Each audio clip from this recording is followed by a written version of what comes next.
Hello and welcome to a journey of clarity, a personal exploration of getting in tune with yourself and in tune with others with your host, Dr. Natanael Costea. This is a journey of emotional and spiritual awareness, of discovery what life truly means, and a clear shift from an ego-driven world to a meaning-driven world. I believe we can become more in tune with our thoughts, our emotions, and our spirituality. And as we do that, we will make better decisions, have deeper connections, more fulfillment, and even more joy. This is a bit of clarity. Hi, Nathaniel here with episode 16. Wow, April. We've come a long way, haven't we? 16 episodes already this year. Thank you for joining us. Look, it's a real privilege for us to share these concepts with you because these help you go further faster, and I think they help you avoid many, many mistakes. Certainly for me, they have done a lot of good, and I don't just want to share with you concepts when we come to a bit of clarity. I want to share life stories and things that have impacted my personal life from what I've learned as well, because I think when we attach it to a person, those insights, those testimonies become more and more real for us. They inspire us and they are more achievable. Now, today I want to reflect about our habits, our strength habits, in fact. And if you remember in episode 10, we spoke about our strength habits. I even got you to do the VIA Institute survey. Now, if you haven't done that, I would say, do go back. Even if you want to listen to this beforehand, you can do so, but do go back and do that survey, because what it will do is it will rank your habits, your strength habits in a proper order. And then once you know those character strengths that you have and those that need improvement, you can do something about them. Remember, here at A Bit of Clarity, I said this before and I'm going to say it again. In order to manage anything in your life, first you must have an awareness of it. So unless you're aware of an issue or of a strength or of a weakness, you can't actually manage it. So it's important to have that awareness and to have some sort of an instrument to measure that. And when you can measure that, then you can do something about it.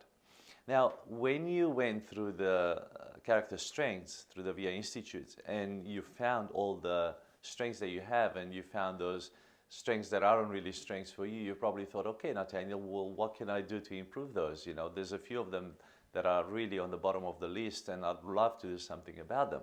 Well, I'm glad you asked, because that's what we're targeting today. That's what we're tackling today. How to improve those character strengths that you desire to have and at the moment you don't really possess them. So I've said there in the show notes, just remember always the show notes with this video show that we do and podcast, and you can download those from the comments section in your feed that you have there. They're also on our website at eq.org.au. That's eq.org.au, so you can just click on podcasts, and there you can watch the video podcast on YouTube and you can listen to the podcast. There is a feed on the website as well, and the show notes, which are very important. So today we look at developing an ability to create strength habits. And I've written here, in understanding your character strengths, in order to develop any of your habits, you need to have an awareness of them. I just said that before, and an ability to measure them. So not just have an awareness that what they are, but also have the ability to somehow rank them or measure them in your life. And when you take the VIA character strength survey, you will find what your strengths are and what you can do to strengthen some of the non-performing ones. That's just put in a nice way, non-performing ones. I love that. So they're there, but they're not performing, right? So you have those strengths, or they need to be honed in, but they're not actually performing at the moment. I just love this language. I think it's beautiful and it's very encouraging, And yeah, do refer back to episode 10 for that, because you need that for this part of the show. All right. So how do you develop these character strengths? Well, there's an 11-minute habit, that has been tested by, this is science proven, and you can actually work this out in your life. I'll explain to you the habit and then I'll give you some examples. So to ensure you can find time in your day to have at least one strength-fueled moment, so strength-fueled moment. That means you're fueling your strength, you are developing a strength that you desire in your life. The VA Institute has come up with an 11-minute habit, and this is based on scientific research. So it's tested out there, so be sure of it. So this 11 minutes is very simple. 30 seconds to activate the habit, to get started, to be prepared for that. 10 minutes to practice the habit by completing a task or a routine. And 30 seconds to celebrate by sharing it or ticking it off your list. So go that again. So 30 seconds to activate the habit, to get ready for it. 10 minutes to do it. And 30 seconds to celebrate it or just to tick it off your list. And this takes you to 11 minutes. And this means that for 11 minutes a day, you are focusing on something you want to develop in your life.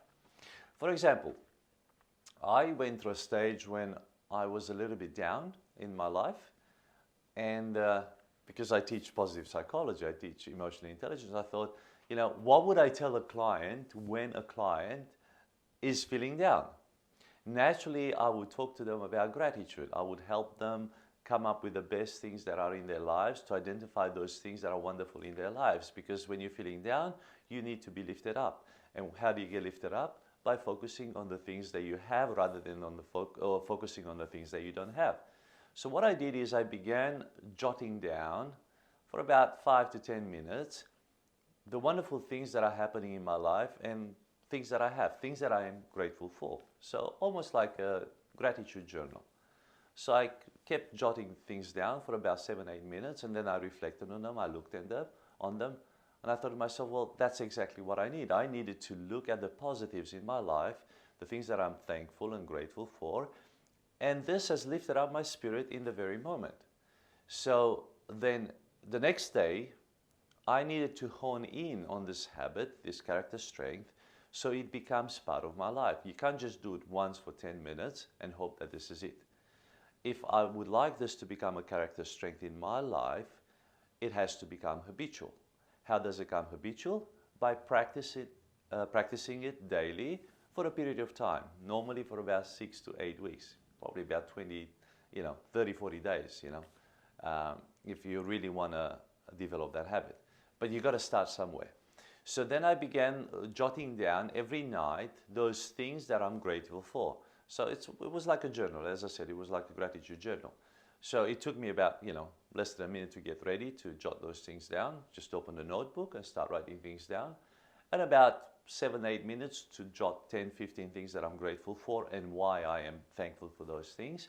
And then I also reread them and I reflected on them, because this began to work something on the inside of me and to lift my spirits up. And at the end of the day, or at the end of the 11-minute habit, I just was very grateful, closed the book, put it away, and I just had a sense of, I had a little prayer or thankfulness, and just had a sense of an accomplishment. I just had a sense of, finishing off something that was very important for me to develop that habit in my life. So I've done this for a number of days, in fact for a number of weeks, and I trained myself to do this. Now, I don't write them down, but I have them in my head. So it started with writing them down, but it has become a character strength now in my head, in my being, and in every situation that I go through the day, even if some of those situations aren't as pleasant, I always look at the positives and I try to jot down in my mind 4 or 5 things that I'm grateful for from that situation, even if that situation wasn't as pleasant as I would have liked it to be. So I've trained my brain into being grateful and thankful, and I have developed the character strength in that situation. Do you get it? I'll give you another example, because this is important. I want you to get this, because if you practice this in your life, you can develop any character strength you desire. So anything that's down on your list as a character strength and you would like to improve that, you can apply this 11-minute habit and it will work in your life. So another example, for example, if I went through a season in life when I didn't have much appreciation for beauty. So, on nature, and, I took things for granted.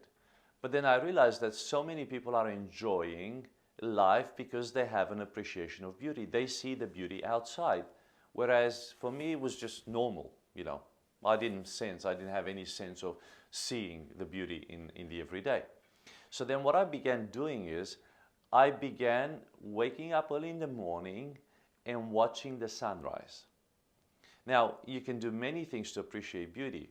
Most people are attached when it comes to, this sort of, looking at the sun, are attached to sunsets. Most people would love to watch sunsets, and that's beautiful, and you can do that as well.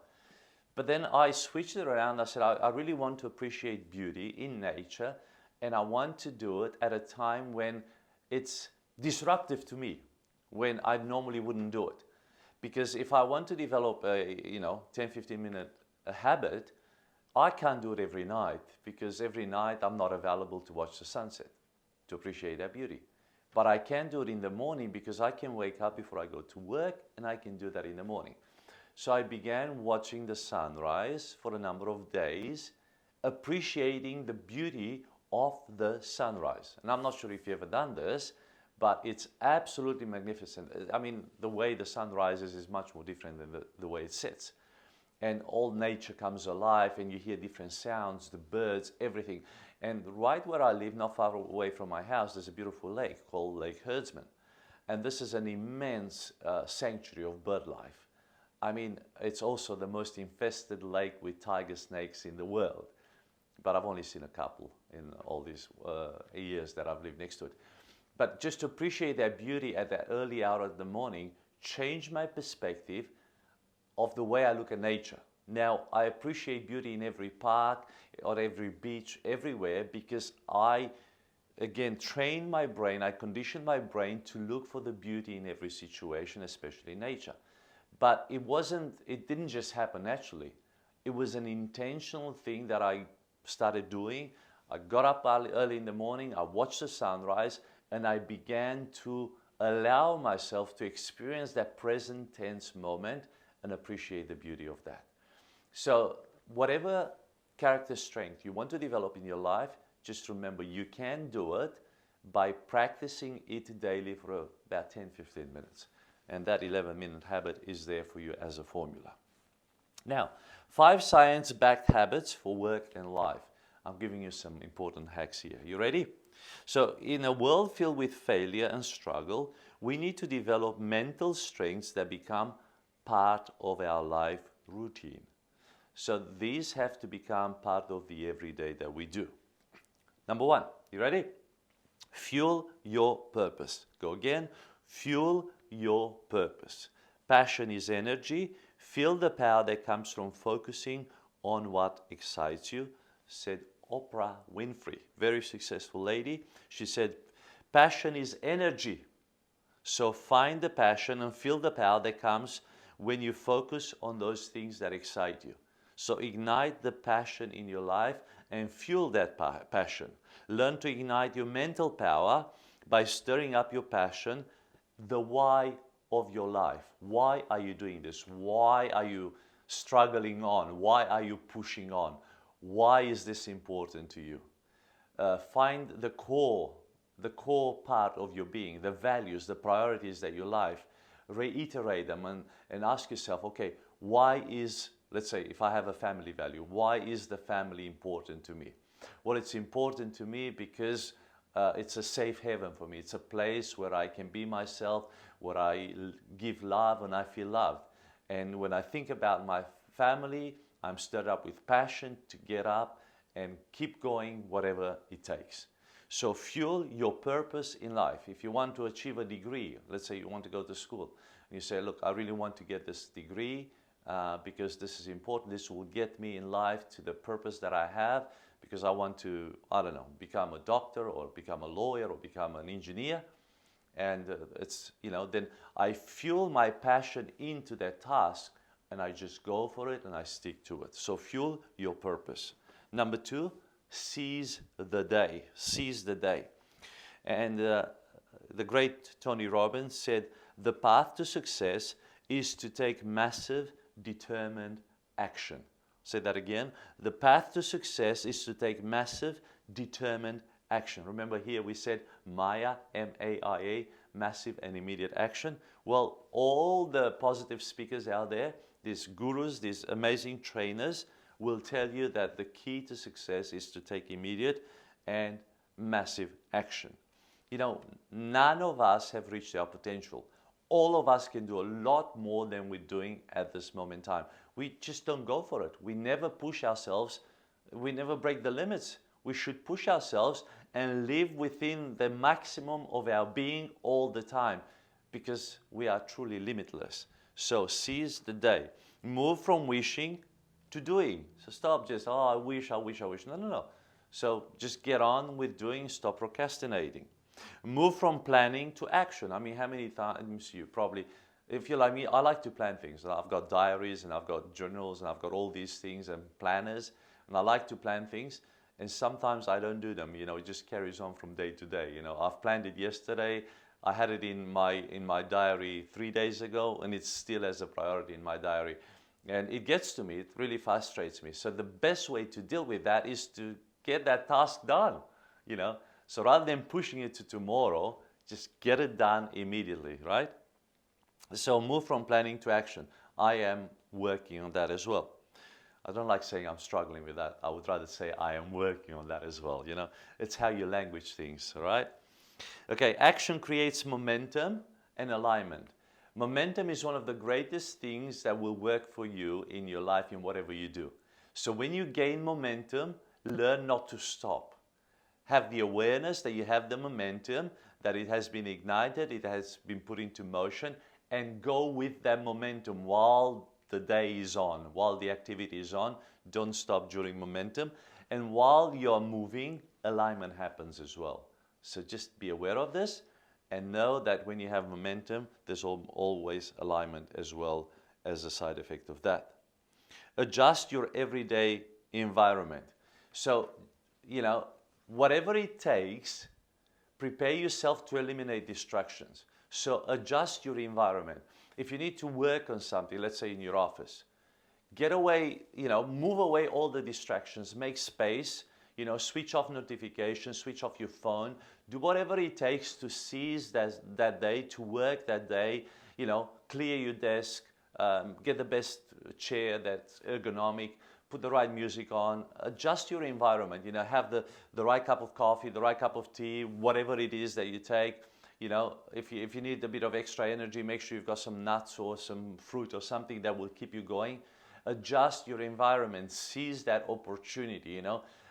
Get everything ready so your environment is as ready for you as you need it to be, okay? Number 3. So number 1, fuel your purpose. Number 2, seize the day. Number 3, recharge. Resilience is how you recharge, not how you endure. This is what Sean Acker said. And I'm going to repeat that. Resilience is how you recharge, not how you endure. We have this myth that highly performance people don't sleep and they just go and go 24/7. That's nonsense. The trick in their life is how they recharge. They know how to rest. They know how to pause. They know how to have the breaks during the day. They know how to sleep at night. They understand the rhythm of life. Understand that you're not a machine, that you need to operate at your optimum and you need to rest and you need to recharge. Adjust whatever it takes so you can make sure that you recharge. Learn to know how to switch off. Learn to know how to switch off your mind. Learn to know how to switch off your phone. Do you switch off your phone at night? Or does it just go on and you still get notifications? I mean, what time do you switch off your phone? You know, by 8:30, 9 o'clock, most of my nights I switch off data. I still have the phone on silent and I actually have it on night mode. So there's no data coming through my phone at night. I had to purposely do this, you know. It wasn't something that came in naturally. I had to draw a line. I said, all right, from 9 o'clock at night, I'm going to switch off my phone. In my favorites, I have my immediate family who can reach me via the phone, not via messages at night. So if they need to ring me, they can ring me because on the night mode, the phone will still ring. But I don't get any data, I don't get anything. It is on night mode and it only wakes up when I wake up at, 4:30, 5 o'clock in the morning. So that's how I switch off, and I value those 6-7 hours of sleep, and I don't negotiate them, and I try and be in bed and asleep before 10 o'clock. If I wake up at 4, I need to have those 6 hours. If I woke up at 4:30, I get 6.5 hours, whatever it takes. But in order for me to be asleep by 10, I need to be in bed probably by 9:30 to make sure that I can rest. Again, during the day, I need the breaks. So whatever it takes, make sure that you need rest and you need to recharge. And I wrote there, learn to know how to switch off and prioritize much needed recuperation of your body and mind. Both your body and your mind need to rest. So you got to rest daily. You got to have a daily cycle. You got to have a weekly cycle. I mean, why are we off on Saturday and Sundays? You must have at least one day of rest a week. And I'm serious about this. Before, most people wouldn't work on Sunday. It was almost like a sin to work on Sunday or on Saturday. It depends which part of the world you were in. But this was good for our body because we needed our rest. So even though, let's say for me on Sunday, I get up quite early, 4:30 to do this show. By sort of 10, 11, we're done here. I go home, I spend a bit of time with the family, we have lunch, and then I go and have a nap in the afternoon. Sunday is my rest day. And then in the evening, I have another church service that I attend. But it doesn't matter. It's an off day. I spend time with the family. Saturday, I spend time with the family as well. And Sunday, I do the podcast in the morning. And then I go home, have lunch with the family, and then I rest. I take the kids to bed, and we all rest for a couple of hours, an hour and a half. Because I need that in my body, and I know that once a week, I need to have that extra nudge of rest, which is very important. Number 4, practice delayed gratification. What is delayed gratification? It is something that you could get now, but you're holding off because for a greater reward in the future. The classic marshmallow test is, they put a kid in a room, just the child with a table, and on the table they put a marshmallow. And they say to the kid, they normally do this between the ages of 4 and 5. And they say to the child, I'd like you can have this marshmallow is yours. But if you don't eat this marshmallow, if you leave it on the table and you do not touch it, when I come back in 3 minutes, I will give you another marshmallow. So you're going to have 2 marshmallows. You can eat it now and just have the one, or you can wait 3 minutes, and when I come back, you will have 2 marshmallows. Now, most of the children, when the adult leaves the room, will eat the marshmallow because they can't, they don't understand delayed gratification. But those who will wait for the adult to come back in and give them the second marshmallow, those are the kids that will go much further in life because they can master self-control, which is just truly amazing. And then to really, really push the limits, what they do in this marshmallow test is when the person comes back in the room, they said, all right, you haven't eaten a marshmallow, well done. Now you get the second marshmallow. Now I'll give you another option. You can eat these 2 marshmallows, or you can wait until I come back in 3 minutes' time, and I will give you 2 more. You will have 4 marshmallows. What would you do now? So the child is there, drooling and just holding it in, to get the 4th marshmallow if they can delay the gratification. Very few children, of course, can do that. But that test is very important for us adults. As adults, we do whatever we want. And I say this with utmost respect, but you do whatever you want. Pretty much, you can, within the low limits, you pretty much do whatever you want. But can you delay gratification? Can you wait? Can you put it in your mind and push whatever it takes to those limits to push it further in the future? This is a massive, massive test. So the discomfort of delay brings mental toughness and enables you to reap bigger rewards in the future. I mean, how many people just spend everything they earn, in fact a lot more, and they're always in debt? Just imagine if you could save and then spend whatever you want later, or only spend what you've saved, or rather than buying this now, buying it later on when you really need it, or it can wait. Learn to view investments of your time and energy in the longer terms and with wider benefits. So learn to see the decisions that you make today, how will they affect you in the future, and look at the wider perspective rather than just your ego perspective in that moment. In fact, if you don't make the choice immediately, and salespeople know that, why do you think they jump on you? If you go home, if you go to buy a car, as soon as you get home, they'll ring you. In the next hour, they'll ring you. In the next 24 hours, they'll ring you. In the next 48 hours, they'll ring you again. Because they know the power of now. They know that most people don't have the ability to delay gratification. So they'll press and they'll press and they'll press. If 3 days go by, the probability of them ringing you back is very small because they know that the hit moment is dead, wasted, gone. So they miss the opportunity on you.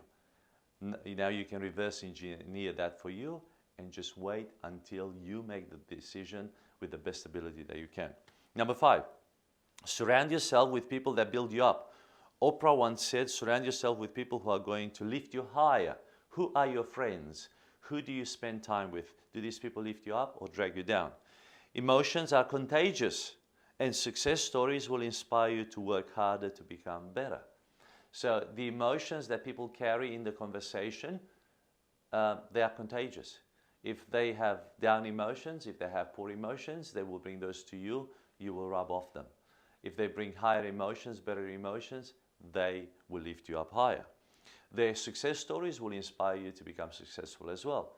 If you only hear stories of weakness, stories of people failures, they will drag you down. So surround yourself with people that build you up. Let's recap these 5 scientific backed habits for work and life. Number 1, fuel your purpose. Number 2, seize the day. Number 3, recharge. Number 4, practice delayed gratification. And number 5, surround yourself with people that build you up. Now, in application, look at these 5 habits for work and life, and I want you to write at least 1 action for each one of them, and then apply it. So look at these 5. Fuel your purpose, seize the day, recharge, practice delayed gratification, surround yourself with people that build you up, and choose 1 action for each one of them. What will you do in the next few days, in the next 3 days, let's say, to create this strength habit in your life? What 1 action point you will do for each one of these points that we have here. All right? So, I really hope this bit of clarity is insightful for you and it helps you out. And obviously, if you love this, share the love, tell others about this. Do click on the 5 stars on Apple Podcasts if you're watching this on Apple Podcasts. Only if you genuinely believe this is worth 5 stars. Somebody already put a 4 stars in there. And it ached me right in the heart. I don't know why would somebody put a 4 stars. If it's not 5 stars for you, just don't rate it, please, Because now to drag it back up to 5 is going to be difficult.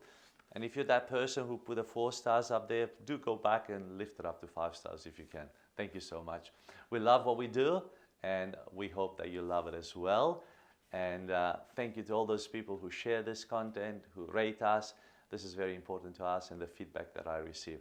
Some of the feedback that I get from you people is just tremendous, and I'm so glad that you're enjoying this content and this helps you along the path. Can't wait to see you next time. Take care. I'm Dr. Natanael Costea, and I thank you so much for joining me on this journey of clarity through emotional and spiritual awareness.